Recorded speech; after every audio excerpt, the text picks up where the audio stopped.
Had a little listen to his podcast, huh? Dude, it's educational. And besides, I've been wanting to listen to this one. Welcome to Idling in the Impala, a podcast by and for lovers of supernatural and the fanfiction it inspires. Before we begin, we just want to remind you to follow us wherever you listen so you don't miss any episodes or bonus content. If you love what we do and want an easy way to show your support, please consider leaving us a positive, that's all the stars, rating on your favourite listening platform. It helps SPN and fanfic lovers find us and share in the fun. I'm Kasey. I'm Sandra, and I know what you guys are thinking because Kasey did the intro. We have to have some guests coming on. Well, we do, but not in the way we normally do it. So a little background to start off. Not too long ago, we talked to some reader insert writers, Alex, Zepskies, and Lily, who I believe goes by a couple different names now, so I can't tell you which ones offhand. They have both incorporated culture and diversity into their reader insert and then sort of like transitioning original female character stories. So I felt like we had a really good discussion about how the reader insert sort of transforms in the hands of these writers. But what about when the pendulum swings the other way and your goal is to write a gender neutral reader insert? Full stop. This is a topic that I think Kasey and I have discussed and wanted to kind of like talk about, but it's very heavy. There's a lot of nuances. We want to treat it with the respect it deserves. I know personally myself, I want to sort of like take a step back in the conversation overall and spotlight the voices of writers who've tackled this, really getting into the why and the how. And so what we did was in our Discord server, we put together a Google form and asked for some insights from our readers and writers. I asked some of our Discord members if they knew of writers who in particular wrote gender neutral reader insert, if they wouldn't mind sharing. And we only got a handful of responses, but I feel like the responses were very personal and really kind of like gave me some more insight to the topic. So what we're going to do is we're going to highlight those responses a little bit later on in the conversation and share them with you guys so you can hear from the authors themselves that write gender neutral reader insert. So that's our overall plan.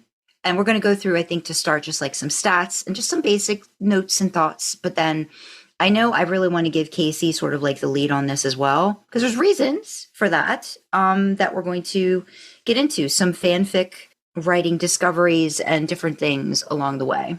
Kasey, what are your like, just first off the bat thoughts about the topic? How did we come across this topic? Who came up with it first? Because I don't remember anymore. Do you have any ideas, any remembrances that I'm not recalling? No. Sorry. No, because I'm trying to think. We had it in mind before Second Base with Sammy, didn't we? We did. We had it in mind. Yeah. So where it came up from there, I have no idea. Think. It came up from after we had spoken to Alex and Lily. Mm-hmm. Lily via the medium of Google Docs. I think after them, we had been talking about like other sort of representation in fandom. And I think reader insert's been the key too. Like we really, considering we both really, I mean, I started writing original female characters, like my first introduction to fanfic writing and in Supernatural. But I think we both then kind of gravitated towards more reader insert stuff. I think when we wrote, I started reader insert. Yeah. I think it had come up then as just like other kind of examples of representation in fanfic. You know, we had cultural representation, and then we've got like, I think it had come up in terms of like sexuality, gender. I don't want to say like not gender issues, but like gender representation in fandom, and things like that. So I think it just came up off the bat, like on the back of the conversation that we had with Alex and Lily. Of course, I am I am the elephant in the room here, in that I am the gender neutral party in the room, so I kind of have a vested interest in this topic as well. But I don't think it came up in like I don't think I was like, oh no, I really want to talk about this. Like, this is because I don't write gender neutral. I have by accident. We'll get into it.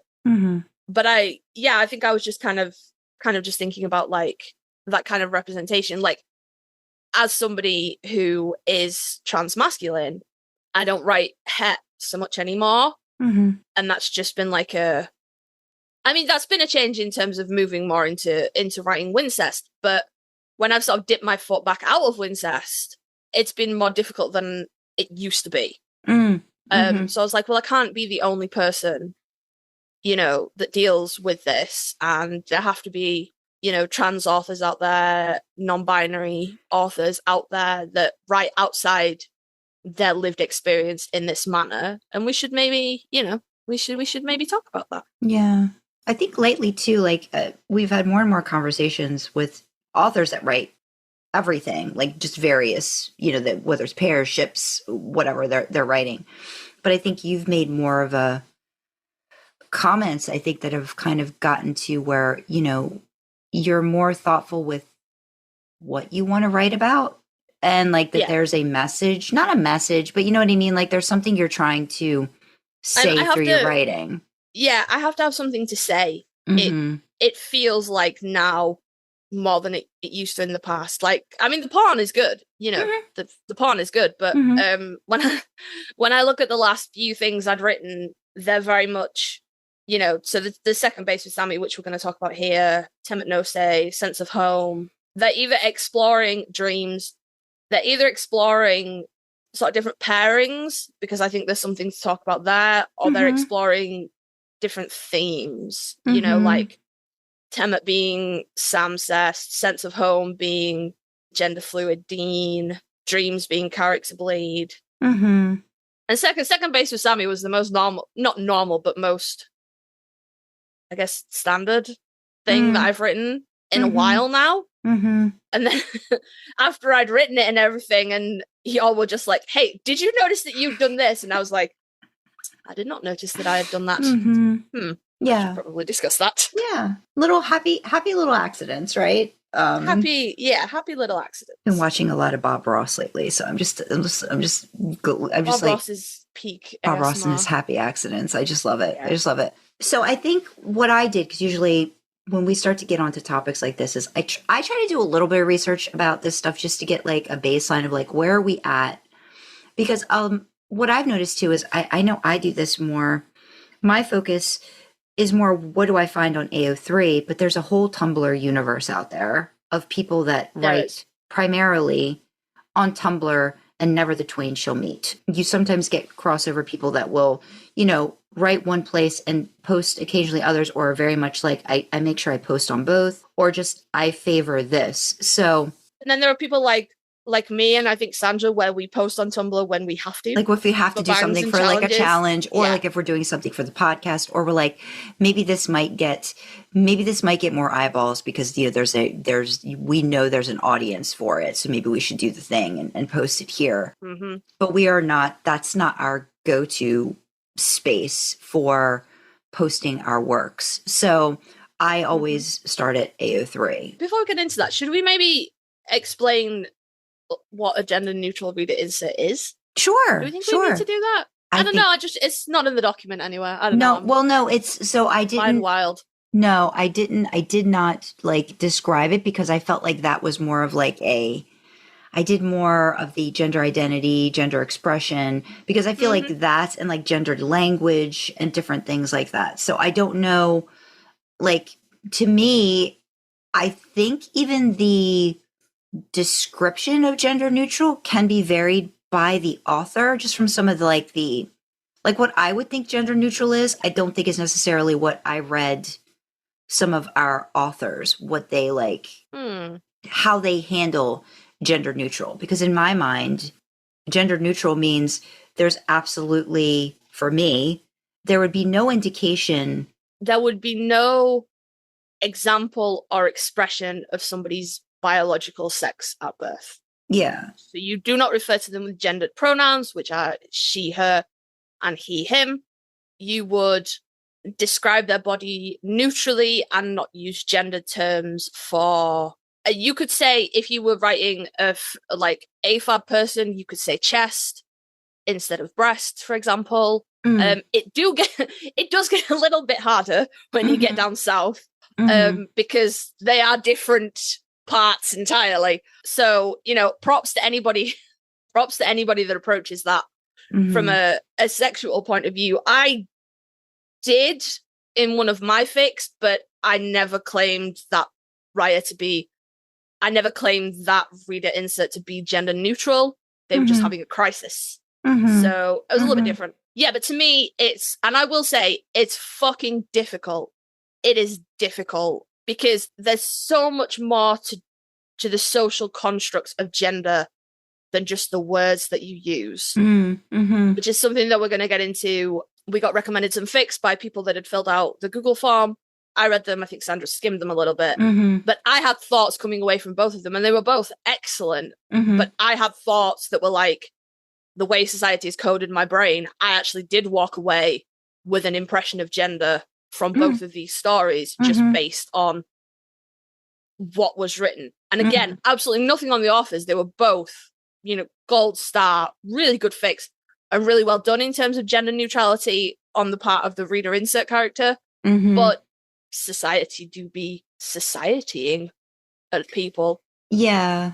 And I think that's, and it's, when we start, like I said, when we start to read some of the responses, I feel like this almost gets to the point of how the way everybody writes and the way everybody approaches their writing is very different. So some people might like, if they note it as an AFAB character, then they might actually like, there might be body parts and things are maybe explored in more detail than, but there's the notes in the beginning. So we'll talk about it a little bit more. But for me, when I think of gender neutral reader insert, again, I was using the pendulum swinging as opposed to like, if you've got cultural representation, all that stuff, you're getting specific about the image of whether it's reader insert or original character that you're putting in the minds of your readers. Or otherwise, gender neutral, you're stripping it all away so that in my mind, anyone could put themselves into that story. But yeah, again, like you have to take all of that out and not use those. People were talking about like gendered nicknames and stuff. And I was like, I never thought about that before. Like how there's like certain terms that you would use that immediately give you an assumption that it could be a female. You know what I mean? Like, or like I'm nodding sagely. So, it's those kinds of things that as an assigned female at birth, as a cishet female, I would have to consciously go through line by line and probably go through what am I doing here that would not have somebody outside of how I identify relate or feel comfortable. Like that's my idea of what a gender neutral reader insert is, like stripping it away, all the way down to how can I let anyone who reads this feel comfortable reading it or feel that they are in the story. I don't know. I don't know if I could. I think I could do it in a very vague way, but like if we're talking like a long-term piece or fic or something, like I think that would be much more complicated and harder.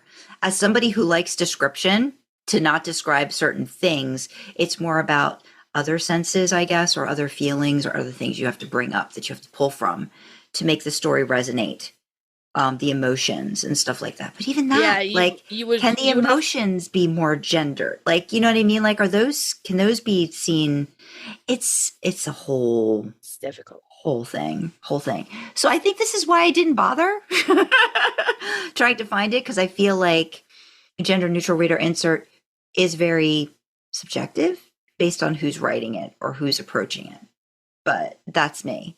If you found a good definition, Kasey, and want to share. No, I didn't. I was just like, that, like it means to me a lack of gendered language and a carefulness of the language that you use. Again, especially because platonically, you can do a lot with gender neutral. Like platonically, I don't think that's as difficult. But again, we'll get into it when we talk about the fics that we read, and just like the sort of the way that society shapes and, you know, influences your view.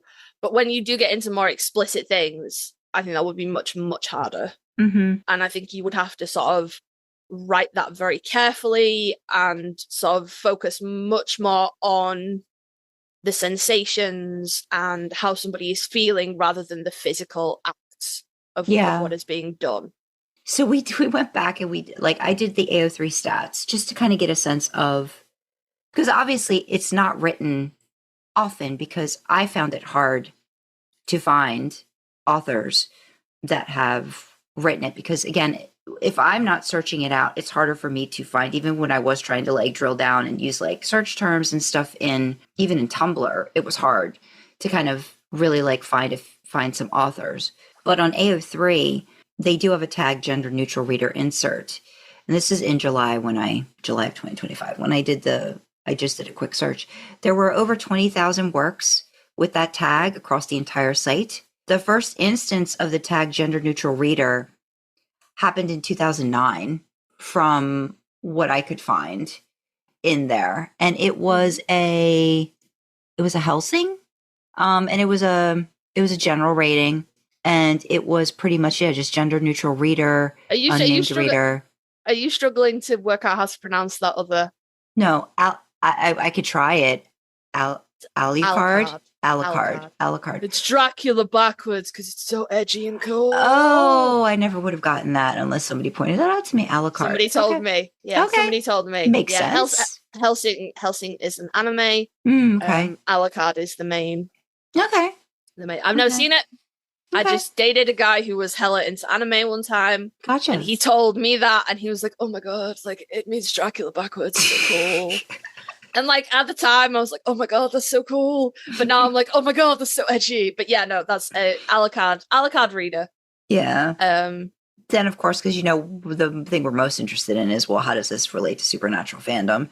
I only found 261 fics with the tag gender neutral reader insert. And only 260 of those are not mine. So I don't know. Again, and we've ad nauseum talked about the fact that, just because it's not tagged that doesn't mean there aren't more fics out there that have gender neutral reader insert. They just might not be tagged it. It's a whole but it's all dependent on the writer and how they decide to tag. So there could be more, but regardless, there's definitely not a lot of these types of works in AO3. And there could be many more in Tumblr that, again, like I'm old. I'm still trying to figure out Tumblr. So it's kind of hard for me to even do searches on there. So it's like sometimes I get lucky and I find something. Sometimes I don't. Yeah, how do you like... I imagine you can search by tags on Tumblr. I just don't know how to. Yeah, I think I just I start with the search field, and then usually I can if I find a fic that has something, then maybe there might be a tag that I might click on, and then that might bring stuff up that might be related that way. I think when we were getting back to the gendered language of everything in general, that reader insert historically, AFAB, assigned to female at birth, there's a lot of descriptives that lean towards that when it comes to physicality of the character. Even if you're not giving the character a name, it's a female. It's assigned female at birth. And that's not wrong. There's nothing wrong with that. And as fandom is predominantly female. That is them's the facts, guys. That is just the fact. So you take into account, write what you know. Okay, well, if the majority of fandom is female, then the majority of fandom writers are writing what they know, which is being a female, inhabiting a female body. And then you're writing a reader insert, so you want your audience to project themselves. Well, the majority of fandom is female. So it all comes together in, it makes perfect sense. Probably a fair amount of people start their fandom journey in reader insert, because you can just project yourself onto this faceless character and you can be doing whatever with whomever and having a jolly good time. Like I said, that's how I started my fandom journey. Reading reader insert, writing reader insert, that was just where I kind of came into fandom. This is quite difficult because the very next part under that paragraph, it's got that little paragraph about like gendered language, and then right underneath it, it says, "What is gender dysphoria?" It's a bit of a leap. Like, I'm good at segues, but I don't quite. Well, because I mean, I don't. When I was reading again and again about, gender neutral reader insert, like a big part of it was to kind of help people who are dealing with gender dysphoria still enjoy fanfic. Like, that was my thing. Like, so I feel like there's no like easy way like to segue that, because that leads into like gender identity, gender expression, like all that kind of stuff that wraps up into that whole dysphoria aspect that a lot of people are going through. And I don't know, Kasey, I mean, you've talked. This is Kasey take the wheel time, isn't it? This is Kasey take the wheel, because Kasey has had discussions with, on the podcast about this. And even 2 years ago, 3 years ago, when you did that, I mean, I'm sure there's been evolution and more thoughts and things that have occurred for you over that time. Oh yeah, without doubt. So, yeah, I don't know if you're comfortable, like, again, we always seem to give the hard stuff to Kasey. So the gender dysphoria part I know is a tough one. So if we need to break or whatever, we'll break. But yeah, we're good. I switched tabs and Firefox started crying. So I'm back. Okay. I'm back in the right tab. Sandra has helpfully included some snippets and a link out. So link in the description. But just like kind of a brief overview, what is gender dysphoria? So this is coming from psychiatry.org. The term transgender refers to a person whose sex assigned at birth, i.e. the sex assigned at birth usually based on external genitalia, does not align with their gender identity, i.e. one's psychological sense of their gender. Some people who are transgender will experience gender dysphoria, which refers to the psychological distress that results from an incongruence, what a great word, between one's sex assigned at birth and one's gender identity. Though gender dysphoria often begins in childhood, some people may not experience it until after puberty or much later. Hi, it's me, I'm people. I had a whole bunch of shit going on when I was a kid, and I was just weird all the way across, but I was what was coined in the 90s, tomboy. I didn't like wearing dresses. I didn't like, dressing up look pretty, all that kind of stuff. Like, that wasn't my vibe. Like, just give me a pair of joggers and a t-shirt and let me go get mucky. So yeah, it wasn't until I was older, and then I was like, hey, wait, shit, something's not right here. But yeah, so, and I want to say gender dysphoria is not a requirement of being trans or transgender. Your gender identity as a trans person is no less valid if you do not experience gender dysphoria. It is not a necessity. It is not a must. Do not let anybody tell you that if you don't experience gender dysphoria, you're not really trans, because that's bullshit. Okay, that people is what say that. Yeah, yeah. Why is this not surprising? Okay. Yeah. Well, you can't really be trans because you're not uncomfortable in your body. Okay. Yeah. Some of us have done some work, Some of us have lived on Tumblr long enough to kind of internalize, if I can't love my body, I can at least be kind to it. But yeah, no, that's everyone gatekeeps everything all of the time. Yeah, I know. It's just so frustrating to hear. Yeah. Yeah. So gender identity versus gender expression. How you feel, the gender that you identify with, does not have to be the way that you present yourself to the world, society. Like, you are not bound by, well, society would like to tell you that you are bound by these rules, but you're not. Right. Fuck them. They don't know. Right. Coming from psychiatry.org, it's important to note that gender identity is different from gender expression. Whereas gender identity refers to one's psychological sense of their gender, gender expression refers to the way in which one presents to the world in a gendered way. For example, in much of the US, wearing a dress is considered a feminine gender expression, wearing a tuxedo is considered a masculine gender expression. Such expectations are culturally defined and vary across time and culture. One's gender expression does not necessarily align with their gender identity. Diverse gender expressions, much like diverse gender identities, are not indications of a mental disorder. So just fucking put that one right out there. So, like, for me, you would probably say that my gender expression is more feminine And that is because there is absolutely nothing I can do about the shape of my body at this point. Mm-hmm. I've had 2 children. My hips are wide. Okay? Mm-hmm. I have a chest. I have an ass. You know? Like, there's not a great deal I can do about this at this moment. So despite very vehemently not being a woman and not identifying as female, if you saw me on the street, you'd be like, oh, yes, that's a woman. And that happens to me everywhere I go, everywhere I am, everybody I speak to. I am she, her, miss, ma'am, whatever. I have a feminine voice. I have a feminine body. I dress to cover the body that I have, and that's it. Okay? There's nothing I can do about this. That in no way makes me less not feminine and not female and not a woman. But it is, again, if you are listening to this and you are somebody who's questioning their gender identity, you do not owe the world conformity. Just because you may feel like your gender, just because your gender does not align with your body and you feel a certain way about your gender, you know, you may be female to male, and you may know deeply in your soul that you are male and this body that you are currently inhabiting is not correct. You do not owe anybody that you must dress masculine. If you just fucking dress to be comfortable. Dress how it makes you feel good. That's it. You do not owe anybody performance of your gender. You just don't. Okay? Because again, that's something people say, oh, well, you don't really make an attempt to pass, do you? And I've had 2 kids and I've got a fucking chest. What would you like me to do? Like, please inform me how you would like me to pass. With no hormones to change anything about my body. Like, there's nothing I can do. But aren't there certain things that you do try, like for the control that you do have in expression? Are there things, I don't. Yeah. There are things that you do that make you more comfortable. Yeah, I dress for my comfort, you know? So I don't wear dresses and I don't wear skirts. They make me uncomfortable.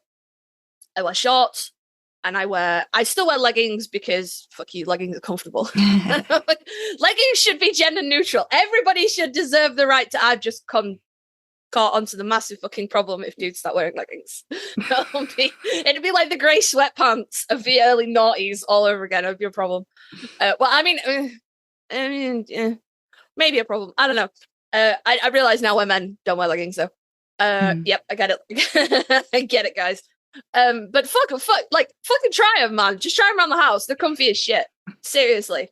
I'm a jeans and a leggings kind of person. Jeans, leggings, and t-shirts. That's like, I own enough Supernatural t-shirts. Stans has had enough of my fucking money that I could wear a Supernatural t-shirt every day of the week and have t-shirts left over. When it comes to being hot, I'm finding myself favoring tank tops. But oh my god, the cat's twitching in his sleep. Sorry. I can't be expected to cope with this. I'm finding myself drifting more towards tank tops of late. I always liked, like, I don't know what the fuck you call them, like thin strapped lady tops. Oh, like camisoles. Yeah. like a cami tee. I always quite liked them, mostly because of the minimal tan lines. But now I'm kind of sort of moving over to like a more masculine tank top kind of vibe. We're gonna get some of them in the merch store because I want some. So, well, you were even talking about like recently when you went shopping, you went shopping for like men's jeans. Yeah, I do like me a nice pair of men's jeans. And I'm an emo kid, so I've got chains and like an emo belt on them. It's fucking glorious. And jeans with boots is like gender euphoria to the extreme. I love it. That's my favorite thing. When I own Supernatural boots as well. Come at me, fam. If they make Supernatural jeans, I'm in. Oh, goodness. I could put my Supernatural patches on the back pockets of my jeans. Nope. Sorry. Casey's got a thought. You know, you lost me for a minute. I was like, oh my god. Look at what I could do. I could do that. Just like I dress in a way that is comfortable, but there is nothing I can do to, even when I wear masculine clothes, I still look feminine. Right, but I mean the expression that I guess I'm talking more of the expression that you how you're taking control of the expression. Yeah. You can. Yeah. Like that's yeah. I don't know if we need to get into the whole diagnosis of gender dysphoria, but what I might do is include this doc in the, once I clean it up a little bit more, I might include this document in the description so that if people, there are like links to like gendered language, like gender neutral language, like a whole, like Grammarly's got a thing. There's a, like how to be inclusive in your language and different things like that I found a couple. I think that it helps, especially I think I've talked to you about this, Kasey, too. Like, I think Ted and I have like had discussions where being very thoughtful about how you identify a person in terms of how they want to be identified with their pronouns.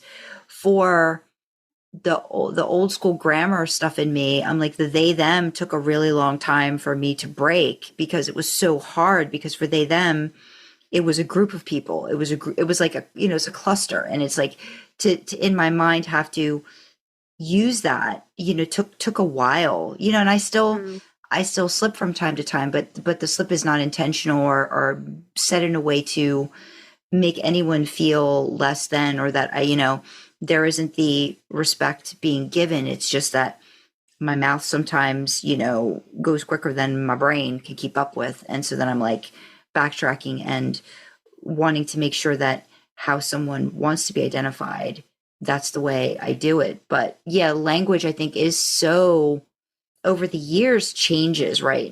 Just in terms of like how people use slang and different terms, and to think about the gender inclusive language is it takes some thought. You have to look, and you have to search out for that information if you want to really break that down. The advice I give people if they are struggling with that is to pretend I am a swarm of bees, because the NB I don't like in bees in general, so it's really hard. Stands for numerous bees. Yeah, I know. I just thinking of a swarm of bees is not my go-to. So but I'll try. What if I want to be a swarm of bees? You can be. I'm just saying it's not my I don't particularly care for that. You're image. Like, it's not helping me. I'm numerous bees in a people suit. No, I'm not. I'm not. Yeah, and I as somebody who experiences this all of the time, I try not to get pissed off about it, because I don't pick every battle. Mm-hmm. The lady at the pharmacy counter refers to me as this lady, and I'm like, fine. It's not my favorite thing that's ever happened, but I don't have the spoons on a day-to-day basis to fight every one of those battles. Oh my god, be gone. The cat really needs to get out of here. I can't fucking focus. He's too adorable. Yeah, I don't have the energy to fight that. Like I have on my handbag, on my purse, if you're American, on the strap a bit that goes across my chest, I have like a big badge that says they them, and then I have a slightly smaller badge that says no particular gender. So I kind of feel like I'm doing everything I can non-verbally to put this across to people, but people don't, and that's fine, I guess. Yeah, like I said, it's not my favorite thing that's ever happened, but it's equally not. It's not a battle I want to pick with every random stranger that I see. Does it matter if the lady at the pharmacy thinks I'm a girl? No. Like, do I have to see her outside of, every few months? No. Do I know her personally? No. So it doesn't matter. Yeah, but one of the I think one of the articles, like why it matters, to be gender inclusive too, is like the effects of seeing gender language may not be significant when encountered one time or even 20 times, but it can be akin to death by 1,000 cuts. Language can be invalidating, minimizing, hurtful, and exhausting, especially when encountered over and over again. I will say, when I worked in a call center and I was sort of very freshly out to myself and my close friends, it bothered me a lot more then, because it was all day, every day, because people have only got a voice to go off. I don't begrudge people that, because, it's difficult. But that was death by 1,000 cuts. That was difficult as well. And because I was dealing with everybody that I was out to in my personal life still kind of stumbling over pronouns and stuff as they were still adjusting, I was like, it was like being invalidated, not deliberately, but still being invalidated everywhere I went, and that was difficult. But we're a few years. Oh, I'm sorry, baby. I'll move that for you. We're a few years on from that now. Well, because when we first met, you were still using she her. So yeah. I mean, that was I think a switch, maybe a change for you when you I remember you having, I feel like you were saying this was, I don't know, but I'm assuming it was a very tough conversation even to have just over Twitter at the time with Dandelion Dreaming and I, just to like come out, so to speak, like to tell us, you know, this is me, this is how I'm, you know, this is how I'm feeling, this is my evolution, this is what's going on. And, you know, I think I'm hoping we were, you know, pretty, you were both wonderful, you know, just to like be like, yeah, it might take me a little bit of adjusting just in terms of like my language use, but you know, it that didn't change you to me, you know, like you were still you. So yeah. What I would say, I just want to jump back just a tiny little bit when we were talking about gender identity versus gender expression. And I'd said, like, if you are, you know, trans, still in the closet, just coming out, you don't owe anybody performance in terms of how you present gendered. If you are non-binary or anything under that, so I identify as agender. It's a whole thing. My mental gender and my physical gender are different. It's a whole thing. Autism. But if you are non-binary or, you know, gender fluid or gender flux or agender or anything like that, where you sort of step outside of the masculine, feminine binary as it is, you don't owe anybody androgyny. Fuck people that say you must look androgynous. You do not owe anybody. It's the same thing. You do not owe anybody performance. So do not let anybody in your life gatekeep anything from you or tell you that you are not, insert word here, enough because you do not present androgynous, either because you don't want to or because your body type does not allow that. Again, I've had 2 kids. My hips have widened with childbirth. There is nothing I can do about that. I am never going to be you know, a little androgynous waif that you would see and go, oh, I don't know if that person's a male or a female. It's never going to happen for me. I don't owe anybody androgyny, and neither do you. So just want to get that out there as well. Yeah. At no point, wherever you are on your gender identity journey, do you owe anybody fucking performance. Yeah. People should take you at your goddamn word. You are what you say you are, and just deal with it. And that actually leads into my second point, what we were just talking about, Sandra. I think most people who are going on this journey, a journey of gender identity, we understand that it's difficult. And we understand. I actually went through this sort of myself. My eldest child went through a period of, you know, kind of thinking maybe they were gender fluid. And they requested that we use they, them pronouns for them. And that was difficult for me. And it really did open my eyes. And not because, you know, listen, dear listeners, we've been on this journey for like 3 years now. I'd like to think, you know, I'm not a fucking bigot, you know? I'd like to think that y'all know that I'm not like, you were born a boy and I fucking didn't, right?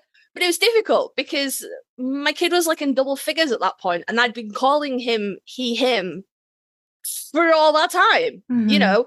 And I was like super chill about it. And I was like when I was talking to my kid about it, I was like, this is totally like, you do whatever makes you happy. Like, it has no bearing on me. Your fucking identity is not mine. It's not set in stone, and it's not mine either. I held on to it for a little while for you. So you had your own voice. Now you have your own voice. You tell me what's happening, right? But it was just so ingrained to say like, oh, good boy, and things like that when I'm praising him, you know. And it did take me a minute to kind of switch the gears. And then, of course, by the time everybody had adjusted and switched gears, he was like, "No, I'm done with that. No, I'm not. I'm a cis man." And I was like, "Cool, all right, everybody readjust the gears again." But I sort of got what everyone had gone through when I did it, and I was like, "Oh yeah, no, that is difficult." But what I would say, if you are close with somebody who's going on this journey, or even if you're just casual with somebody who's going on this journey, or I think people do this in an attempt to be a good ally as well. Be wary of just going, well, I'll just call everybody they, them. Because that is really invalidating. Me personally, I can only speak for me, but I'm just giving you, that's really invalidating. Because not only does that erase what is a legitimate gender identity, being non-binary and using pronouns that step outside of the gender binary is completely valid. first in of itself. But secondly, it just cries laziness. Oh, I can't be bothered. So I can't be bothered to treat people like individuals. So I will just blanket call everybody. And that I really hate it when people do that. Like if somebody has said to you, like if you are unsure and you use that as like an opening, kind of introduction, that's totally fine. Like I'm all here for don't make an assumption on people. But if someone has said to you, I use these pronouns and this is where I'm at, I don't think it takes a long time of talking to somebody before you get an idea of where they're at. So if somebody has clarified and confirmed to you that their identity is she, her, they, them, and you still address she, her, he, him, and you still address them as they, them, because you can't be bothered to store this information about people, don't do that. Don't just blanket everybody. I personally find it really offensive. It makes me feel like an inconvenience, and I don't like that. Because I'm really not. I'm just asking you to treat me like a person. Right. Yeah. Yeah. Yeah. So, we're going to nibble this trauma dumping with Kasey again. And if you are, and Sandra doesn't like this, but if you are struggling to adjust to somebody using they, them, because you've had it, like enforced to you that is a term for a group, I would encourage you to think about your language in the fact that you would use they and them to refer to an unknown person in the abstract without even thinking about it. It is a singular term. But if you're struggling, just think of the non-binary person in your life as numerous bees. And maybe that will help. Maybe that will help you. That's not helping Sandra. It's not. No, but that's okay. But maybe. It might help you. Numerous bees. Yeah. Or numerous beings even. Yeah. Yeah. Numerous beings. Numerous beings.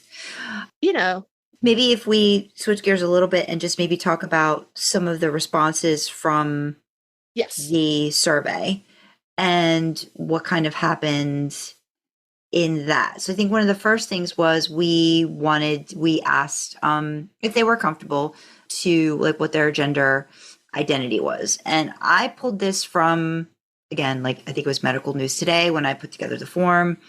Kasey, I think I had you look it over too, just like, does this make sense? Am I doing this in a sensitive way that's not going to like, have someone be offended? Because that was not my goal for this information. So there were a lot of choices for gender identity, but there were a specific, again, it wasn't a big sample, but it was still, we had, 2 people identify as cisgender, which a person identifies with the sex that they were assigned at birth. So for example, a cisgender woman is someone who still identifies with the sex, female in this case, a doctor assigned them at birth. But then there were other options in this. There was female, 50%, non-binary, 33%. And then there were a lot of others. So people could, pick and choose this, these different. So there was transgender was one of the options chosen. Good but complicated question, trans mask,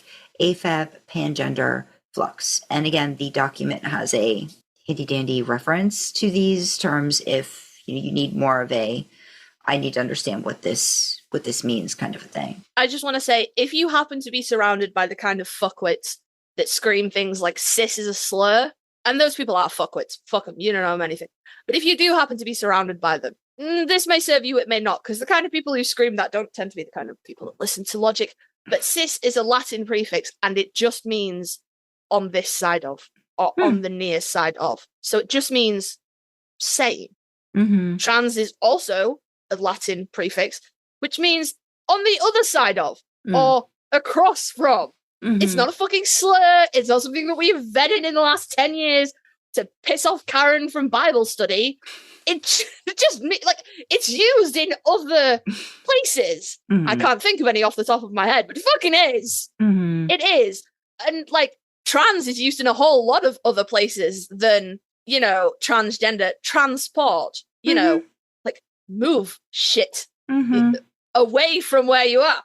So, Cisgender is a more recent term. The prefix cis has been used in scientific fields like chemistry for a long time to describe the arrangement of atoms in molecules. I knew it was sciencey. I knew that it had been used. I knew it was sciencey. I'm sure sciencey enough to know where it's used sciencely. But if you are surrounded by the kind of fuckwits that scream, cis is a slur, you can maybe hit them with some Latin. Your mileage may vary. Agender, in the same way as asexual and aromantic, means like no association with gender. That is how I mentally identify. Just error 404, gender not found, for me personally. Kasey didn't take the handy dandy survey, so Kasey did not do that. I didn't take the handy dandy survey. I filled it out, I think, but I didn't submit because I was like, you know all these things.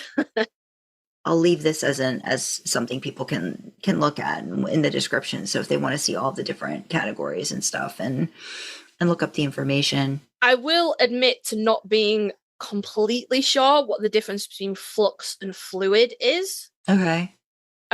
So I would encourage anybody to Google that in your own time if you are unsure. I believe pangender is like feeling like all of the genders at one time. Okay.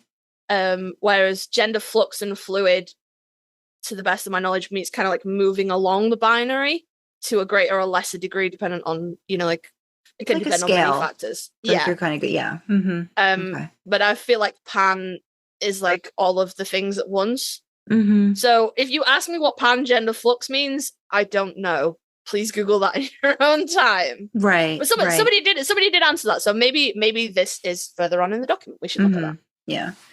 So then, the next question was just basically like, do you read gender neutral reader insert? And we got like a third that said, I read it occasionally. Another third, I want to read it, but they are hard to find. 16%, I read it by accident. Another 16%, that's all I read. How often have you or do you write gender neutral reader insert? We got like 33%. That's all I write. And then the pie were all 16% of, I write it occasionally. I write it upon reader request. I want to write GNRI. I don't know. It's never occurred to me to try. So we did get some people that were just like, this was a new aspect of it to them that just like kind of like went through the survey and responded. Then how would you categorize the GNRI fic you write in terms of relationships? Kasey, did you want to like go through this? Yeah, bar chart a little bit. I don't get to sit back and do nothing, do I? So not in this one. Not in this one, no. 16%. So one person responded that they write general, so no identifiable relationship. 3 people said that they write platonic relationships. So that's, if you're tagging that on AO3, that's the and symbol, not the slash symbol. They mean different things. Tell me about it. 4 people said, so obviously people could take more than one here, because if you add this up, you'd be like, that is way more than what you measured for. So yeah, 50%, 3 people said they write platonic relationships. 66% said that they write romantic relationships. 33% said they write sexual relationships. Fucking props to you guys. And then 16% each for, I haven't written gender neutral reader insert yet, or I haven't written one yet. I think that I haven't written one yet might have been an other that somebody put in, because I felt like that was the same thing. Yeah, I think we had an other. Yeah, we had another. Yeah. Why do you write GNRI? 33% wrote, I am comfortable writing in this reader insert perspective from a personal POV. 66% just enjoy writing, gender neutral reader insert. 66%, I want to provide more representation, fics for those who don't identify as cishet female. Assigned at birth, identifies as a female, and is heterosexual. We got another 50%. I deal with gender dysphoria, psychological distress, as Kasey explained earlier. So for them, this is just, again, this is a way to approach the writing and deal with this thing that's maybe blocking you from doing it in the traditional sense, right? That a lot of people have written reader insert before. 33%, I want to provide more representation, fic for those dealing with gender dysphoria. We got other, but I don't know if we got further explanation on that. And then I haven't written GNRI yet was 33%. One of the options here was I approach GNRI as a writing challenge, and nobody picked that. And I was really happy about that because there was something kind of niggling at me in terms of like, please don't make my identity just a challenge, a way to like flex your writing muscles. Right. Yeah. If you, and like, I'm not trying to gatekeep anything from anybody. If you feel compelled to write GNRI, go for it, you know? But it sits funny with me to think of somebody doing that just as a writing exercise. You know? Yeah. Like, I'm not going to stop you. I'm not, you know, we're not going to fight about it. I just need you to know, as someone who is, you know, agender, NB, transmasc, transgender, it sits weird with me. But I am only one person. So I think it's more of like the how and the why people are writing, right? And I think it gets back to that as well. Like, what are you trying to say? Or I like the fact that there feels like there's a need that they're fulfilling, at least from, I think, a lot of the writers that responded to, like, for themselves or for others in the community, that I thought came through kind of loud and clear in a lot of the responses, in terms of like more background and different things about, you know, how it started and stuff like that. I just realized, I was like, I'm not gatekeeping, but here I am very much gatekeeping. Please, on the back of that though, please don't take me saying that I feel some kind of way as saying, oh, if you identify as cis, like, you shouldn't be writing gender neutral. Like, that's not what I'm saying, at all. Right. If you do identify as cisgender and it's not a slur, fuck those people in your life, and you have a story that you want to tell and you want to explore this, please, by all means, I ask you to tread carefully. But I would ask you to tread carefully if you were exploring anything that was unfamiliar to you, you know? Well, I think that gets into the cultural representation that we talked about with Alex and stuff. Like, there might be this interest in doing the thing, but there's the hesitation, you know? What is the word for the person that reads it through when you've done it to tell you if it's a sensitivity reader? Yeah. That's it. It might be a good idea if you want to venture into this to see if somebody would be willing to do a sensitivity read. What I wanted to do then with the survey was asking people if they could provide more background on their journey with writing gender neutral reader insert and how it started. I'm going to start with the first two, and Kasey's going to round it up with the last two, and then we'll get into a couple more questions. So Laylee LMRB19, who's actually going to join us on the podcast, I think, in a couple months. So exciting. They write, when I discovered gender neutral, it was during my own sexual identity journey, which honestly has been the last 4 years. No one had ever asked me how I identified, and I honestly had never really thought much about it. Thankfully, I have a very supportive family and found family. So the next person is Leanne Chevrolet Dean. For the previous question on reasons and why I also selected other, writing GNRI fics is a great way to explore different identities and to experiment with gender expression in general. About my journey, I started writing GNRI 10-ish years ago, although it was not for SPN. Back then, and to some degree still today, it was my way of playing around with gender identities in a safe environment. Fandom, fiction, art. To me, reader inserts are meant for picturing yourself in a story. Funnily enough, when I personally read any reader fics, 99% of the time, I don't think of myself as part of the story, and instead insert a vague OC into what I'm reading.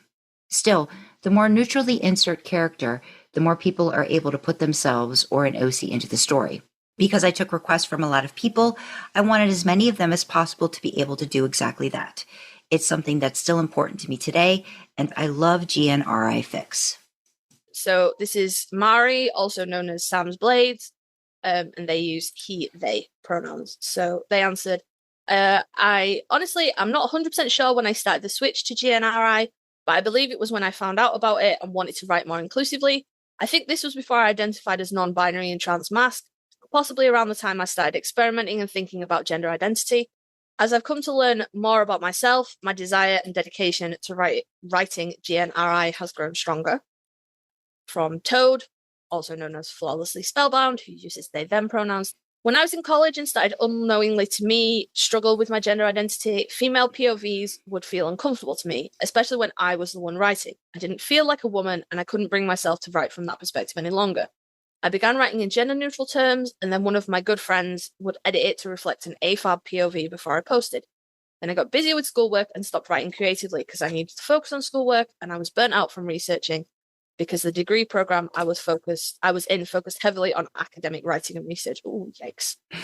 About a year ago, like 4 years after my college graduation, I wanted to try my hand at creative writing again. I had to think back about what made me happy, and now fully aware of my gender identity, I couldn't go back to writing reader inserts featuring a female POV. I knew for my sake I needed to write GNRI. It would be a disservice to myself, and I thought to others like me to edit it after the fact to reflect the norm. I spent a lot of time pretending and conforming. I didn't want to do it again, especially not in fandom spaces where we're all a little crazy about this TV show. I'm still on that writing journey. I struggle a lot with my writing, but every time it's worth it to me. Even if just one other person gives it a read and sees a reader they can project themselves onto, I feel it was worth it. That's so nice. Yeah, absolutely. I didn't have sense of home down to talk about in this particular thing, because that's the opposite of this. That's like all of the genders. But that is something. There's a fair few comments on that fic about people finding it and being like, I didn't know there was a name for this, but you've described my lived experience, and like I'm so thankful to have found this and found this representation, and that means the world to me. Yeah, the fact that fic is getting to the people it needs to get to means so much to me, in terms of just knowing that something you wrote is resonating with people. Yeah, that's a huge thing. What are some of the tags that you used for that one? My AO3 open and everything. It's fucking ready. Gender fluid character, gender fluid Dean Winchester. Okay. And that's all I use for that one. Oh no, sorry. Feminine Dean Winchester, masculine Dean Winchester. Okay. Yeah, so I think just, as an aside too, like if you are writing this stuff and you're posting it on AO3 or you're tagging it in Tumblr, really, really like use those tags, use those things to, if somebody's searching for these fics, like make it easier for them. Make sure you tag them in a way that the audience you're hoping will read it can find it. The next question was, because a lot of it was when I think Kasey and I were talking, was like, how does one write smutty or explicit GNRI? And we got like 50% said they do, 50% said they don't write it. And my question was like, if you had prior experience writing smut where the reader is identified as a specific sex, how easy or difficult did you find the process to write a sex scene within a GNRI? What did you find were inherent differences when you approached or had to write an intimate scene? Did you have to pivot in your typical writing style? I think this is the one that stood out to me when we were talking a little bit earlier about like, how do we classify GNRI? Laylee, again, I don't find it difficult since I use female words for body parts. It's just because they don't bother me. I also try to warn about that, but usually the AFAB is enough of a warning. I don't see name differences for body parts for gender neutral so much as for transgender fics. So that was Laylee. Marie, Sam's Blade. I tend to write GNRI where reader still has a specified sex, but is not gendered, also known as no use of gendered pronouns or pet names.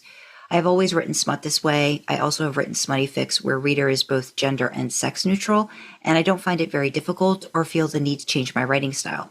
The only differences for me are being less specific about reader's body, genitalia, or just writing about a scenario where reader's sex parts aren't mentioned. I thought that was really interesting. I got notes on the bottom. Like the difference between gender neutral and sex neutral. I think that's really fucking interesting because I think I equated the two together. And I think that's probably why I struggled, like I've said a few times, like props to you if you can do this smutty because I wouldn't know where to start. But I'm thinking that it has to be sex neutral as well. And I had never drawn that distinction in my mind. Yeah, I don't know. I think it's how you decide to write it, right? Like, and I think a lot of that comes from the writer's POV sometimes. Like, again, I think if somebody's getting it by a request, that's different. It gets very specific as to what that person wants in their writing. But when you're doing it for yourself or for whatever reason, you just might go back to, well, these are the parts I'm working with. This is what I'm, you know what I mean? So it's still, for some people, they see that line a lot, I think, easier than, I know I would struggle and think I've got to strip everything away. Yeah. But that's not necessarily how writers who write this are doing it. So I found that interesting when I read those responses too. I was like, oh, yeah, okay, light bulb. Okay. Yeah, that kind of like, oh, you can do. And I suppose as well, Laylee mentioned it, like name differences for body parts for gender neutral versus for transgender characters. Like if you were writing a transgender character, you probably would be careful to feminize or masculinize, whatever the I'm not sure. Masculinize. I like that one. Okay. Feminize or masculinize your language, which is something that I did in Sense of Home again. Right. I don't know why the fuck I didn't write that down to talk about this.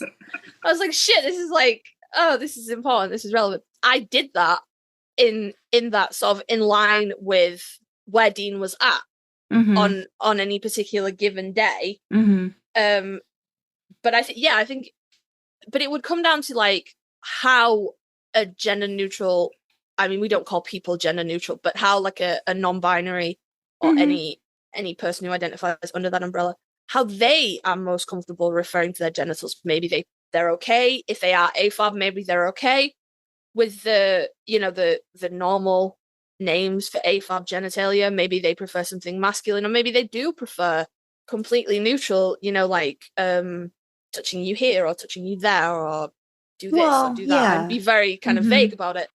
So I think I don't think there's any one true right way to do that. I think you would have to just write sort of what made sense to you. And I think, again, I don't like, it doesn't sit right for my identity to be like, oh, a writing exercise, a writing challenge. No. But I think it would be interesting to, see how people who identify cishet women, for example, would write a gender neutral sex scene versus maybe a cishet man, for example, or somebody who was non-binary or under that umbrella, or somebody who was transgender. You would get a lot of, it would be across the board, I think. Yeah. And I do think that would be interesting to look at. And I suppose when you're writing reader insert, and I know me and Sandra have talked about this, you still have an idea in your head of who that person is, even if it's just you, even if you're just writing you and just sanding off the details. So it's your character, and if you decide what your character is comfortable with, there's no right or wrong way to do that, I think. But thinking about gender neutral versus sex neutral and being like, oh my god, they're different shit, was very interesting to me. The next question we asked was, can you offer any tips or suggestions on how to write GNRI? Laylee had said, I would try it out in general rating or even teen. Stay in your comfort zone until you feel at least somewhat confident before trying smut. I would the first few times do an author note just pointing out you're trying this out and what the plan is. It's easier to just let your readers know. They're usually very receptive, and if you want feedback, tell them. Leanne, Laylee is LMRB 19. Leanne is Chevrolet Dean. Very, very close. So we'll just say that again. 1, read a lot of GNRI fics from other authors to learn how they do it. Don't copy their work, of course, but think about what you like about other GNRI stories and how you can achieve similar results on your own. 2, talk to genderqueer, transgender, and non-cis people, especially if your goal is to provide representation. If you want them to feel seen, you got to listen to their wishes. Your own experiences are a useful tool as well. 100,000%, and that is not, I just want to specify, talk to them about their experiences. Don't go, tell me how to do this. Just talk to them. Ask them what they would prefer to see representation-wise, and go off that. Don't grab your closest queer and demand answers from them. Right. Number 3, I thought this one was really interesting. Play with stereotypes and do not immediately avoid tackling them. For example, I have written an Alec McDowell Dark Angel times gender neutral reader one-shot where the reader wore a mini dress and makeup and their hair was described to be long. At first, I thought that maybe this is too feminine to be gender neutral, but then I realized men can wear cute dresses. Non-binary people can have long hair. You do not have to be a woman to wear makeup. Not every woman wears makeup. Not all girls like to wear dresses. Some women have short hair, no hair, etc. So I thought that was, again, the freedom to feel like you can play with it. And I think that's great to read that someone's doing that. I think you have to be pretty confident, but again, giving you that play with the stereotypes, like don't be afraid to tackle them. I thought was a really great insight for that. I'm interested in your thoughts on this. Sandra goes out of the house less than I do. Well, maybe not anymore. But we would both prefer to be home at all times. Mm-hmm. That's where the Wi-Fi is. But do you ever, if you're out and about and you see someone who is dressing in a gender non-conforming way, that is to say, they are not dressing the way society says someone of their gender should dress. And primarily, I'm thinking of men and boys in skirts and dresses. Because society kind of went, women could wear pants. That's okay. But men, boys, cisgender, AMAB people wearing feminine clothing is still a big deal. And I always want to tell people when I see them dressed like that they look really good or I like their outfit. And then I stop myself and I think, Case, babe, you're in your 30s.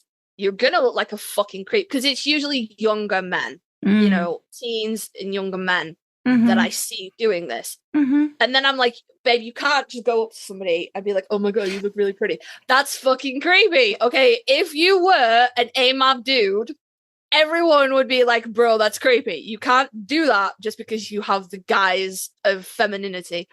So I'm curious, as a cisgendered person, do you have the same urge? Do you have the same reservations about that? Or do you just drift through life blissfully unaware of what other people are wearing? You're going to hate me because I'm going to say the latter because I am so bad at paying attention. I have this inherent on purpose situation where I don't tend to focus on a lot of details with people. But I mean, it's interesting too, right? Because I feel there's this, I don't know, ease of another woman telling another woman, oh, I love your nails. Oh, I love your hair. Oh, I love this. Oh, I love that.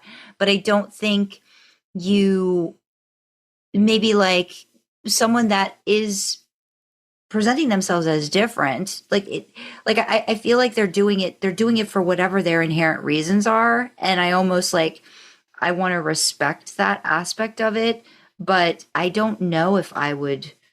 I don't know. Sometimes I think have I recently seen, a guy out in because to me, I just think that's a whole, you are just out there living your best life and wanting people to, you want to be seen. And I'm of the mindset where I typically don't, for whatever reason. I want to blur into the background for a lot of reasons. So for me, I'm always amazed at people that do that have this sense of fashion and style and are just a lot of it is that because they look better than I ever could. They own it, right? And to me, that's just I mean, what are they going to think about me and my dumpy 5-year-old clothes? I really think that you look just amazing. They're going to be like, thank you. I really needed to hear that from you. But maybe they do. Maybe they like it. I don't know. Yeah. Yeah. Because I'm always torn between, do I draw attention to this person's outfit, even if only to that person? Right. Because I want them to know that they are seen and, you know, it is appreciated and I want to give them a confidence boost. Yeah. But then equally, I'm like, we should normalize this. It should not be noteworthy to comment on someone's outfit that way. Yeah. So it's this absolute war because I know that it takes guts to go out, dressing in a gender non-conforming way. So I'm always like, fuck. What do I do? What do I do? Fuck. Yeah. Yes. And I know I told you about this, Sandra. I had gone to see my eldest perform music at his school. And there was a whole bunch of kids from his school. So we're talking 11 to 16-year-olds that were performing music, songs and instruments and things like that. And I had gone to see my kid. And the first boy that performed, who was a couple of years older than my son, sang one of my favorite songs ever. And absolutely fucking nailed it. And I was stunned by this kid, right? And then he performed it again, as the show was wrapping up and stuff. So me and my kids stayed to, help out and stuff like that. And as we were sort of gathering his bits to leave, this kid sort of came walking across the courtyard, and I was like, wait, I want to talk to that boy. All I wanted to say to him was, you did such a good job with that song. Like, I wanted to talk to him, music lover to music lover. And for a minute, I wasn't the 34-year-old mother of my teenager. I was a 16-year-old music fan who just wanted to talk to another music fan. So my kid ran over to this kid and was like, name redacted for privacy. My mum wants to talk to you. And this kid fucking blanched. He went pale. And I had to be like, well, no, calm down. I promise I'm not scary. I promise, like, I'm not going to yell at you. I'm not scary. I promise. I just wanted to tell you that, like, that is one of my favorite songs. And you absolutely nailed it. You should be really proud of yourself. You did an amazing job. But, like, the disconnect of, like, where I am in my head and how I look, I just didn't think about it for a moment. But that's stuck with me now. And now I'm like, I have to remember that I am, approaching middle age faster than I would like to approach middle age. And I don't look the way I see myself in my head. Mm-hmm. So when I see, a young man wearing a kick-ass outfit and he's wearing a dress or he's wearing a skirt or, anything like that, in my head, I'm just like, I'm 16 and I want to be like, oh my God, I love your dress. I love your nails, whatever. But he's not going to see that. He's going to see my ass fucking potentially coming over to yell at him. And that's a struggle with that. Yeah. I don't know. Let us know, readers, if you are of like my age or Sandra's age, let us know how you feel when you see people being gender non-conforming in public. Do you feel the urge to go over and offer support? Or are you like, nope, not going to say anything because this is totally normal and it should be normal. And if I draw attention to it, then it points out that it's not normal. Right. And I know a lot of our listeners aren't. I don't think we have a great deal in like the 18 to 25 demographic. Goodness. I'd have to check our analytics.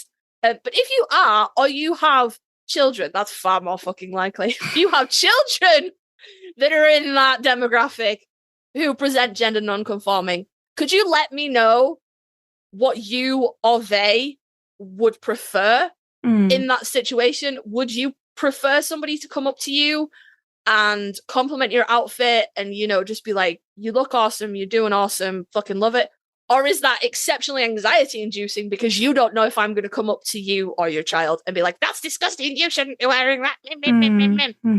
I do want to point out, if you see me around in public, I'm like 1,000,000% wearing something black and I'm covered in tattoos and I've got piercings and I'm usually wearing a handbag with like so many queer pins on it. So I would like to think that I come across as non-threatening, but you never fucking know. So for Toad, Flawlessly Spellbound, practice and read. It might feel weird at first. That's okay. Push through. It'll start feeling more natural the more you work at it. Remind yourself that you're writing for yourself. If you don't want anyone to see it, then they don't have to. Don't write with anyone else in mind but you, and don't worry about making it good. That can come later in editing. Just get your ideas down and run wild with it. A favorite quote of mine I have as a sticker on my water bottle is, write without fear, edit without mercy. You got this, and we're all in this together. If you need help, reach out to someone. I bet they'd be stoked to chat with you. And then Marie, Sam's Blade, especially if you're used to writing for a gendered reader, edit carefully. There's definitely a chance you could have slipped into old habits and used gendered language to describe or refer to the reader. So just keep an eye out for that. No shame, of course. It's a very easy and understandable mistake to make. That's what I like. Just people are just like, it's understandable. I also think there's no need to overthink it. Simply write how you normally do and just be aware of any use of pronouns, gendered pet names, gendered clothing, etc. Maybe if you tend to write very feminine or even masculine, though obviously this is less of an issue, just try to be aware of that as well. You can always ask someone who writes GNRI or only reads GNRI to beta read for you to look out for gendered language or stuff that you might not pick up. About that sort of saying a fic is gender neutral, but then using gendered pronouns accidentally, and it happens. But a fic I wrote, which is called A Tale of Two Minds, and I think Sandra's read it exactly one time, and never again. I wrote that while I was still kind of like in my coming out journey, and I was a mess, like hell a mess. And as I was writing it, I was like, that's the most like me, Mary Sue insert that I've ever written. But as I was writing it, I kept misgendering myself, my reader insert character, and I kept all of the mistakes in, and I struck through the S out of she in every one, and I kept them in, and I left in the author's note, like, I've kept in all these mistakes, because it's like a monument, but that's not like a monument, but not anything as grand. It's like a mini monument, whatever. Just to like where I was at in that journey, where I was still learning to gender myself properly, which I don't think a lot of people talk about when you're on that journey. But like I didn't tag that as gender neutral reader insert or anything like that. But that fic went through like pronouns and, you know, dealing with transition. It's really dark. Like, I mean, read it, because read everything that I write. I'm awesome. But proceed with caution. It's not a nice fic, and you can very much say where my head was at. And also, it's a song fic to the song Kill Pop by Slipknot. Listen to that as well, and let me know if you do go read it. Listen to the song first, and then let me know in the comments what you thought the song was about before you came and read the fic. It's deceptive. But yeah, that kind of like thinking that you're writing gender neutral and then accidentally slipping in, you know, pronouns and things like that, and it comes without even thinking about it. Like, all the time. Even like I was writing a J2 fic recently, and I called Jared Sam like so many times. I had to keep going back and be like, fucking no, the wrong person, you know? So write without fear, edit without mercy, which is, I love that. Like that. So any other thoughts on the topic? Laylee wrote, happy to discuss further. I'm not sure what else to add right now. Thanks for asking about it. I know many folks were upset about not finding much in gender neutral reader fics, which is why I try to write that actually much more often as I can. I even write fics where it's a typical story with character that identify as gender fluid or a form of non-binary because I identify as pangender flux. I try to write things I'm familiar with. I've written transgender out of requests. I have no problem writing any type of LGBT plus characters, but I always make sure to have a sensitivity read or two before publishing to make sure I am writing them accurately and respectfully. And then Marie Samsblade, I've come across fics that are labeled GN reader but use feminine pronouns and or pet names or just gendered language in general. This automatically makes the fic not gender neutral, and it honestly really, really bothers me when someone does this. Even if it's only one use of gendered language, it is still gendered. And I've seen authors' notes that say things like GN reader, mostly she, her used once, or something like that, and I find that pretty goofy. If she, her is used even just once, the fic is no longer gender neutral. If an author wants to keep it gender neutral, they can change those pronouns or find a way to write that sentence without using pronouns. Especially as a non-binary and trans-masc reader, this immediately takes me out of the story and just feels like the author doesn't actually care about making the fic gender neutral or inclusive. If the author wants to keep the she, her pronouns, then I think that the fic should be tagged and labeled as femme reader. And in this case, at least the author warns that there is a single usage of she, her pronouns, but there also are people who label something as GNRI but use gendered language within the fic. Once again, this would immediately take anyone who doesn't identify with whatever gender is described out of the story and could definitely trigger gender dysphoria for some people. As far as I've seen, it just seems like something that some cis people don't quite understand, but need to if they want to write GNRI. That was the comment that my previous anecdote about A Tale of Two Minds was supposed to go to. That's what I was as soon as I started reading it, I'm like, yes, this makes sense right here. This is what was. Yeah, this is what that was meant to go to. Yep. So if you could just rewind a couple of minutes, listen to that bit again. That's what that means. Skip back. There we go. Let's do this bit. I'm going to read Leanne's last thought. Fanfiction is such a great way to express yourself and to highlight the overlooked and unseen. That definitely includes the topic of GNRI. So thanks for talking about this on your podcast. Kasey, do you want to talk a little bit about the two fics that you read? And once I looked back at Sam's Warm Jacket, I was like, this is not the same fic that I was thinking about. So I am totally off on what I was reading. So please, your thoughts on those. The two fics that Sandra pulled out, Sandra was like, we should read the fics. And I was like, pull out what you can read. I'll read them. And then I didn't until this morning, but I still read them before the podcast. So that still counts. Yes, absolutely. So it was, this is by Sam's Blades, Marie, Warm Brown Jacket by Sam Winchester. No, Warm Brown Jacket. So I'm just reading the Tumblr thing. It's just called Warm Brown Jacket, all right? It's by Sam's Blades. And the other one is by Flawlessly Spellbound, I Really Wish I Hated You. They were both excellent. Excellent. One of them was written in the third person? And the other was written in the second person. So Warm Brown Jacket would have been second, and then Flawlessly Spellbound was okay. Yeah. Second person is kind of how you would normally write a reader insert. You do this and you do that and you do the other. And the third person, I really wish I hated you, was written like they do this and they do that and they do the other. And I read them both back to back. So I was kind of like, I came away from it. And again, both excellent fics, and I have nothing bad to say about either of them. But I came away from it thinking that the second person was a little bit more immersive. Just kind of pulled me in like a little bit more. Which is kind of supposed to. Yeah. But I actually found it was really interesting. And this right back to what we said at the start about society gendering things that you don't even think about. There were instances in both of those fics that made me think the gender-neutral character was female. So in I Really Wish I Hated You, it was Dean's pet names. And that's very hypocritical of me because I've used those same goddamn pet names in Wincest fics. But I feel like because the other character to Dean, Sam, in this case, was a person and of a masculine gender, the pet names didn't feel gendered or they didn't feel feminine, let's say. But when you remove the gender of the other character, society tells you that things like sweetheart, darling, baby, things like that are inherently nicknames that one would use towards a feminine person. Right. Which I wasn't expecting to sort of walk away from it like that. And Warm Brown Jacket, this was really interesting. Mari, I'm sorry if I'm mispronouncing your name, Sam's Blade. If you listen to this, which you totally will because you're in it, please come talk to us. I would love to talk to you about this. I swear to God, I would. Because you, all of your responses were so insightful. So was everybody else's.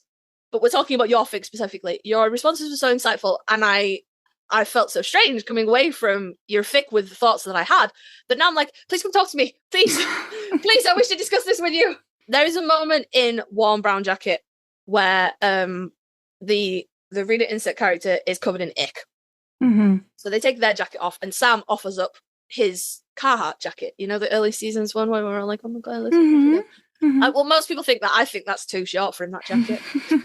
But I think that about every coat he's ever worn. Supernatural. I don't make jackets for that torso, baby. So Sam offers up his jacket and he says to the reader insert, me and Dean will look away if you want to change. And that struck me as oddly feminine because if that was a masculine character, I don't think that would occur to a guy.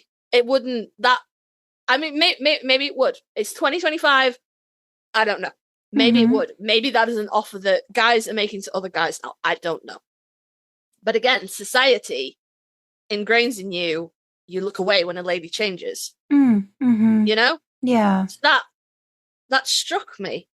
And they do. They turn away, and it's both really, really good stories. The Sam Warm Brown Jacket is super sweet, super lovely. I Really Wish I Hated You. Super angsty. I love it. Give Mark of Cain. Yeah, and that's from Toad. So they were gracious enough to answer some questions too. So I think we'd actually gotten a lot of Sam's Blade was recommended a few times, as was Flawlessly Spellbound by a lot of the other people that submitted the fics. So the fic recs. So I was like, this is something that I think we should look into for. And yes, I am going to give them more of my attention, but it's been a little bit of a week and I was putting together the notes last minute. I was like, shit, I didn't read these yet. But I'm interested too with like the third person. Yeah, if what my reaction will be, like, what I'll get out of them when I read them. So let me know. Yeah. Do we want to talk about Second Base with Sammy real quick? Let's talk about Second Base with Sammy. I like talking about my stuff. So let's talk about the accidental gender neutral reader insert that you wrote. Second Base with Sammy is the latest word count challenge I did with Sandra. Sandra also wrote a fic who his name fucking escapes me. What the piss did you call it? Not every day. There we go. Did you have to think about that? I did for a second. Yeah, Thank I did. For that. Yeah. I'm sitting here gutting myself like I'm a terrible friend. We've been doing a bunch of different projects together at this moment, so it's understandable that we'd be forgetting titles of things. Yes. Yeah. And Sandra's had smut and mine didn't, which is noteworthy for a myriad of reasons. There's an episode on it. You can go listen to it. But I didn't realize until I'd got to the end of my fic. And I was kind of like, I was getting Dreamer to look it over. And she was like, did you write this as gender neutral reader on purpose? And I was like, what? Shit, no. What? And I went and read it back and I was like, oh my God, it fucking is though. Holy shit. And then when we were talking about it, Sandra was like, well, there's something I want to mention. And I was like, is it the gender neutral reader? And she was like, it is though. Did you do it on purpose? No, I did not. Yeah. No, I did not. It was an interesting thing because it hit me. It hit me as we were talking about it again. And I was like, wait a minute. There's no indication. I'm just stamping a female into this. So as I was reading it, I was like, we were talking about it again. I'm like, there's no identifiable gender in this at all. So yeah. And I think that fic is a great example of stripping it away so that anybody could place themselves in it, because I had no hesitation putting myself in that, or putting myself in as a reader insert. So I think the way that you wrote it would make anyone able to put themselves in there, however they identify whatever's going on. They could do that and feel comfortable in that. Where I think one of our other that had filled out the survey, I can't remember who it was, if it was Marie or Toad, was like, they, or might be Leanne, they might envision an OC in a reader insert. So everybody approaches it differently. But I think in this situation, you kind of get carte blanche to like, I could just put myself in kind of a situation. Yeah. That's what I got out of it when I was like looking at it again and we were talking about it. It just hit me like, whoa, wait, no, there's something different about this story that you haven't written it that way before. But I just want to say it was complete in my head. That was a female reader insert. As I was writing it with the intention of a female reader insert, but just it's in second person. So you're in your POV, and how often do you think to yourself, I am a insert, gender here, woman, man, whatever. Numerous bees. Well, however it is you choose to identify. Yeah. You very rarely think that about yourself. And the situation did not sort of lend itself to needing Sam to think of the person in that way either. Like, right. Oh, they're smaller than Sam, so they can crouch down and Sam can step over them. Everyone's smaller than Sam. Dean could crouch down and Sam could step over him. Everyone is smaller than Sam, you know? And there's no... But the physicality of that, like, there it's a very physical, close proximity. So the fact that nothing was... I guess like there weren't any like bits and bobs that were like, it was just, it was stripped away. There is a mention of titties, but they're Sam's. But they are Sam's titties. So it was that kind of a thing too that I think, it was super sweet. It was very there. If you haven't read it yet, we'll probably link a few of these fic recs and things in there. Like I said, they'll be in the doc too, so people can get to them. So we'll just make sure we put in some links in the document as well for all these things if you want to give them a read and see how they hit you as a reader in that situation. Yeah, and then you should tip your waiters and comment your creators. So make sure you leave comments on all the fics that we leave in the description. Go comment them. Yeah. Tell Madeline and the Impala sent you. But then you should leave comments on this as well to tell us how you interpreted these stories. Where did your brain put you? Yeah. Yeah. I think it's important to, like I said, I want to do more of these kinds of like, why is a writer writing? What is the, like, if you break down reader insert, like how many different ways, like what different themes, what can you really dig into? And I think we're going to try to do a couple more like this. There's a lot to say about pairings and ships and different things like that. But, again, because Kasey and I really kind of like I experimented with reader insert and then I was kind of like, oh, I really like this. I like this form of writing. And I didn't think I would until I tried it. And I was like, okay, now that I understand it, I worked with it a little bit, but it is, I think when you think reader insert, your mind can get very like laser focused, and it's not that way. It's as we're like discussing, just with everything else, people approach writing based on how they feel, what they want to convey. There's so many reasons for it, and I think talking about gender neutral reader insert, I know reading about it and then reading the responses really broke down some barriers I had or thought about what it was and how it's approached. So I think that, again, we just wanted to take some time to give some writers, a voice and like, through us, let you guys hear their thoughts from our survey. But we're hoping to have a couple, like I said, we'll have a couple of these survey responders on. And yeah, maybe we can get some more. Marie. Oh, I'm sorry. I don't know how you pronounce your name. Babe, warm please. Brown jacket. Email us. Kasey needs answers. I need to talk to you about this. Please.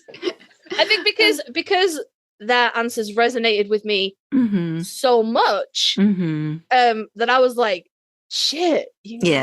This person gets where my head's at. That's what I like about this. Yeah. So yeah, we'll see. Maybe we can make something happen. I can make absolutely no. I have no idea if you are a Dean Blorbo or a Sam Blorbo kind of person, but if you're a Sam Blorbo, I'll even let you hold up the head end of the moose. Okay, come talk to me. I'll talk about this shit with you. I swear to God. Like, if anybody's listening to this that knows Sam's blades, tell them I want to talk to them. Oh my goodness. Which is crucial. We talked a lot about it. And I think, Kasey, thank you for sharing again, like your story, your experience. I think that you are such a good person to do the things that I ask of you and like dig into the wounds and stuff. So I appreciate you, giving a lot of yourself to our listeners who I think a lot of them are going to probably benefit and resonate and want to talk. And I think you do a lot of great things with your writing too, in terms of giving people a chance to see themselves in fics. And it's not happening enough. So you're one of those people that's doing that. So good on you. Good on our survey responders. Thank you for taking the time, sharing your thoughts. But for right now, we are going to wrap up this episode. We want to thank you for listening. But yes, please tell us your thoughts. We want to hear them.